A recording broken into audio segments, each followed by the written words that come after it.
कोकणातील प्रत्येक अपडेट जाणून घेण्यासाठी आजच माझे कोकणच्या सोशल मीडिया प्लॅटफॉर्मला लाईक, फॉलो आणि सबस्क्राइब करा। रत्नागिरी जिल्ह्यातील खेड शहरातील पूर परिस्थिती ओसरल्यानंतर खेडचे तहसीलदार सुधीर सोनावणे यांनी बाजारपेठेत जाऊन पाहणी केली, तसेच व्यापाऱ्यांशी चर्चा केली। पहिल्यांदाच अवकाळी पावसामुळे जून महिन्यात पूर परिस्थिती निर्माण झाली आहे। इथून पुढे व्यापाऱ्यांनी सतर्कता बाळगण्याचे आवाहन देखील त्यांनी केले। तसेच पूरप्रवण क्षेत्र असलेल्या आणि दरडप्रवण क्षेत्र असलेल्या परिसरातील नागरिकांना त्यांनी आवाहन देखील केले। परवा 18 तारखेला रात्रभर खेड तालुक्यामध्ये मुसळधार पाऊस पडला होता। त्याचबरोबर काल सकाळपासून जवळपास 4 ते 5 वाजेपर्यंत खेड तालुक्यामध्ये आणि त्याचबरोबर जो घाटमाथ आहे महाबळेश्वर तालुक्याचा पश्चिम भाग यामध्ये खूप जोराचा पाऊस पडून खेड तालुक्यामध्ये पूर परिस्थिती निर्माण झाली होती।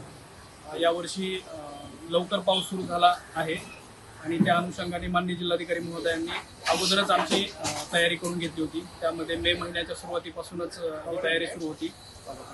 जवळपास 2 ते 3 मीटिंगा जिल्हा स्तरावर माननीय जिल्हाधिकारी महोदयांनी आयोजित केल्या होत्या। तसेच केवळ मीटिंग आयोजित न करता प्रत्यक्ष फील्डवर जाऊन नदीमध्ये मॉक ड्रिल करण्याच्या सूचना माननीय जिल्हाधिकारी महोदयांनी दिल्या होत्या।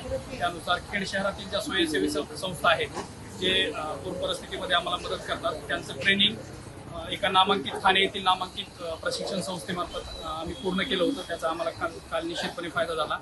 त्याचबरोबर माननीय प्रांतसाहेब असतील यांच्या मार्गदर्शनाखाली आणि तालुक्यातील जे सर्व विभाग आहेत, पोलीस विभाग आहे, यांनी कायदा व सुव्यवस्था राखण्यामध्ये योगदान दिलं। त्याचबरोबर नगर परिषदेने शहरामध्ये चोख व्यवस्था ठेवली होती आणि नागरिकांना सुरक्षित अगोदरच हलवण्यात आलं होतं। त्याचबरोबर PWD असेल, MSCB असेल, ग्रामविकास विभाग असेल आणि इतर सर्वच विभाग आहेत त्यांनी आपापलं जे काम आहे ते व्यवस्थितपणे पार पाडल्यामुळे कुठलीही फार अडचण आली नाही।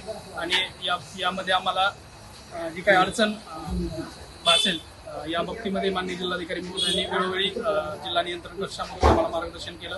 त्याचबरोबर संपर्क केल्यानंतर चिपळूण येथील जी NDRF ची टीम आहे ती तात्काळ खेडमध्ये दुपारी उपलब्ध करून देण्यात आली होती। त्याच्यामुळे जी परिस्थिती जुलै-ऑगस्टमध्ये साधारणतः खेड शहरामध्ये उद्भवते ती यावर्षी जुलै महिन्यामध्येच उद्भवली होती। यामध्ये जिल्हा आपत्ती व्यवस्थापन प्राधिकरणाच्या सहकार्याने ही जी समस्या आहे कालची ती व्यवस्थितपणे पार पाडलेली आहे। परंतु मी आपल्या माध्यमातून खेड शहरातील आणि तालुक्यातील नागरिकांना आवाहन करतो की पावसाळ्याची आता सुरुवात आहे, अजूनही पुढचे 2 महिने हे पावसाचे आहेत। त्यामुळे आपण सर्वांनी प्रशासनाच्या मार्फत जे अलर्ट दिले जातात किंवा ज्या सूचना दिल्या जातात त्याला रिस्पॉन्स करावा आणि ज्यावेळी सांगितलं जाईल घराबाहेर पडू नये किंवा आवश्यक त्या कामासाठी घराबाहेर पडा अशा वेळी आम्हाला सहकार्य करावं। त्याचबरोबर पाणी ज्यावेळी भरेल त्यावेळी खेड शहरातील नागरिकांनी आणि विशेषतः व्यापाऱ्यांनी आपल्या दुकानातील जे साहित्य आहे ते सुरक्षित स्थळी अगोदरच नेऊन ठेवावं। त्याचबरोबर पूरप्रवण भागातील जी घरे आहेत त्या नागरिकांनी देखील जे शेल्टर होम आम्ही खेड शहरामध्ये स्थापन केले आहेत त्या ठिकाणी स्थलांतरित होऊन प्रशासनाला सहकार्य करावं असं मी आपल्या वतीनं सर्व तालुक्यातील जनतेला आवाहन करतो।